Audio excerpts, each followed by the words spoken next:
Welcome to today's edition of Channel 97 News. We come to you today from Miss Gabert's art room at OHS, and here's a look at just some of the stories you'll see on today's show. We take a trip to one of our elementary schools to see how several OHS students feel about working with kids. We'll show you one of the many places where you can see Christmas lights this holiday season. We visit with one Oakville family that has good reason to be big fans of the St. Louis Cardinals. And we take a ride with an Oakville student who has a very interesting passion. We'll have all that and much more on today's edition of Channel 97 News. And it all starts now.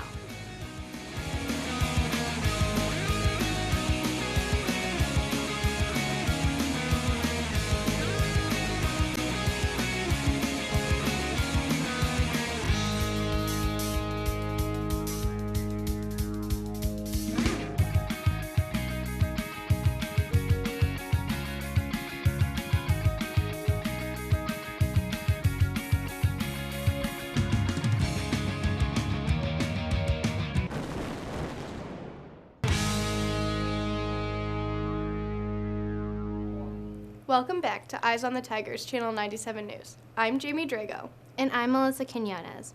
Our first story examines the progress the Melville School District is making on two big projects. Dan Altman has more. Many have heard about the new auditorium being built in front of Melville High School. But there's another project that is a little closer to completion. The Melville School District is building 8 new tennis courts at Bernard Middle School. Are you wondering why the courts are needed? Let's get the answers from Dr. Knost. We can't even host Missouri State High School Activities Association tennis matches inside of our district because we don't have enough courts. The tennis courts are being funded out of reserves. It's a one-time expense. The tennis courts, we budgeted about $450,000. We are below that $450,000. The asphalt for the courts is completed as far as pouring it. They're going to work now on the sidewalks, followed by the fencing, followed by the landscaping. All of that will probably be done in the month of December. Dan Altman here at Bernard Middle School, where the Melville School District's tennis courts are currently under construction. Oakville student Adam Plyman had a great impact on the courts. My father and we met with Dr. Knost, and we then arranged a few meetings for a number of people to come together and try to organize how these courts can get done. We figured that out, and then we were able to make the courts happen, and I'm excited for my teammates and I to be able to play on this season. With photographer Sam Nelms, I'm Dan Altman for Channel 97 News. Channel 97 reporters went along with several OHS students to a local elementary school. Here's their story. Oakville High Step members visit local elementary schools to teach younger students important skills. We go to different classrooms and teach the students about making good decisions and bullying and feelings and different lessons that the teachers suggest of us. And we just try to teach them how to do well when they get into high school or in middle school. The elementary school principals are pleased with what our students are doing.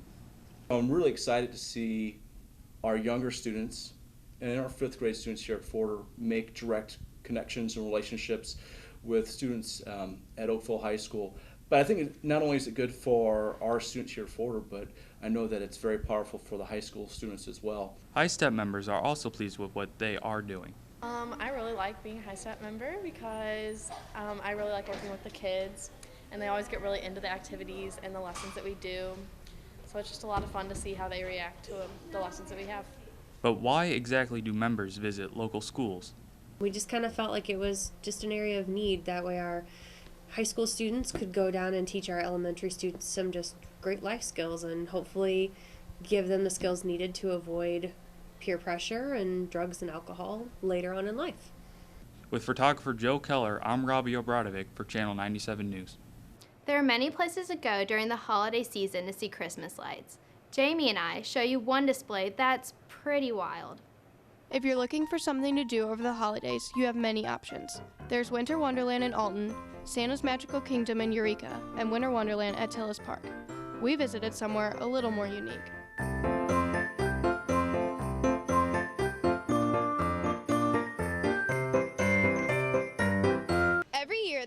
Zoo hangs up thousands of lights for families to come see from all over the country. I bring my wife every year. My family's in town from Kansas, so they don't come all the time, but we thought it'd be kind of fun to do after Thanksgiving, get together and come out and see the lights. I particularly am working in crafts or in costumes, so if I'm not helping in crafts, I'm dressed up as a snowman or an elf and just greeting people. Christmas is one of my favorite seasons, so I love seeing everyone is so excited about it, and I also love talking about the winter animals, the animals that thrive more in cold weather. Admission is $4 for zoo members and $5 for everyone else.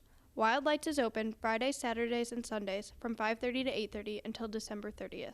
With photographer Alyssa Quinones, I'm Jamie Drago for Channel 97 News. It's fair to say that many OHS students are big Cardinal baseball fans. But here's a story about one family whose love for the Cardinals hits close to home. OHS senior Lindsay Braucho grew up attending many Cardinal baseball games, but not just because she's a big baseball fan. The St. Louis Cardinals have always been a big part of her family. My title is Director of Media Relations, so we basically serve as a gatekeeper for TV, radio, social media, newspaper. Having such a demanding job can sometimes have harsh repercussions on a family. He goes on the road trips whenever they leave, and the longest he's gone is for spring training, which is 2 months. Still have a close relationship, and we get along good. He's still the fun one when he's home. You know, it makes you appreciate the time you are home. You know, anything with the word job attached to it is going to have its pluses and minuses, and certainly with this career that I'm involved with, is the minus is the time away from friends and family. Working for the St. Louis Cardinals can also have its perks. Able to go on like road trips with the Cardinals in the summer and go on the plane with them, get tickets and do like all the stuff that comes along with it. When we won the World Series in 2011, me and my family got to be in the parade and sit with Mott and his wife in the truck. It was really cool to be shuttled in a bus to the trucks and see how excited everyone was, and then being in the actual parade and getting to experience what the players do is really special and something I'll always remember. I think it's worth it if you feel like you provided for your family. I think the pluses, I hope the pluses in Lindsay's mind and in my family's mind outweigh the minuses. With photographer Olivia Mattis, I'm Laura Pickler for Channel 97 News. We drift along into our next story about an Oakville student who has discovered an amazing sport. This is Jeff Maddock. You may have seen him roaming the halls around OHS, but what you may not know is his abilities on the track. No, not this track. This track.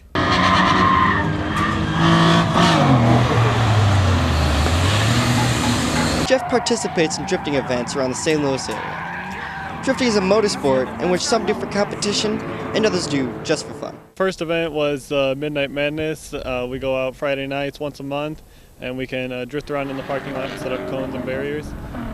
This last event was Brolex Round 2. It was a Drift Matsuri, which means that we're all out on the track at the same time, running consecutively. It was an all-day event. Just go out, drift, have fun. So how did Jeff get into drifting? Over the summertime, when I bought my 300Z, I wanted to be able to build it for something that I could get a lot of use out of, be able to participate in a lot, and drifting was the best option. We actually got my mom to drive with me a few times. She was holding on for dear life, but she made it through it without yelling at me, so mission complete. I like drifting because it's a chance to get on the track, do crazy things with your car, but not be on the street where you can either get hurt or get in trouble. The drift events are great to keep kids off the streets racing and still let them have the same amount of fun. Well, what kind of future does Jeff see in drifting? I really prefer to be a mechanic for the drift events, not necessarily a driver. I'd like to be the guy fixing the cars and building the cars to perform their best. With photographer Jacob King, I'm Alex Ugrich for Channel 97 News. From racing to walking, here's our holiday edition of Tiger Walking. Hey Oakville, this is Olivia Mattis with Tiger Walking. Most of us are familiar with Santa's first name, Kris Kringle, but what about Mrs. Claus's first name? Let's take a walk.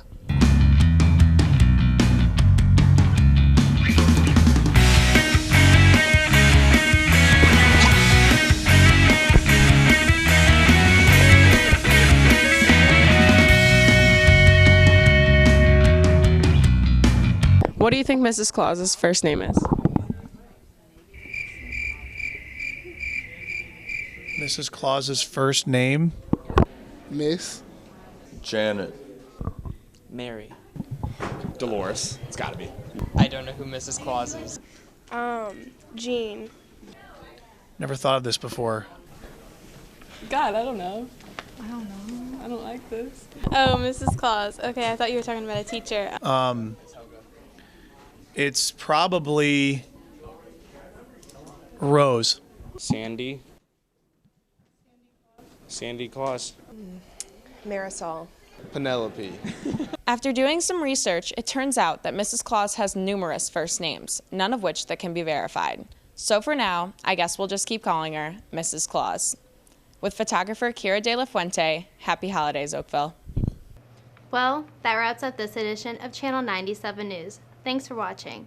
I'm Melissa Quinones. And I'm Jamie Drago. Remember, Oakville, keep your eyes on the Tigers. Hey! Backups. All right. Once again, mic, headphones. Posture, paper, arms, and... Breathe. Get away from her. No.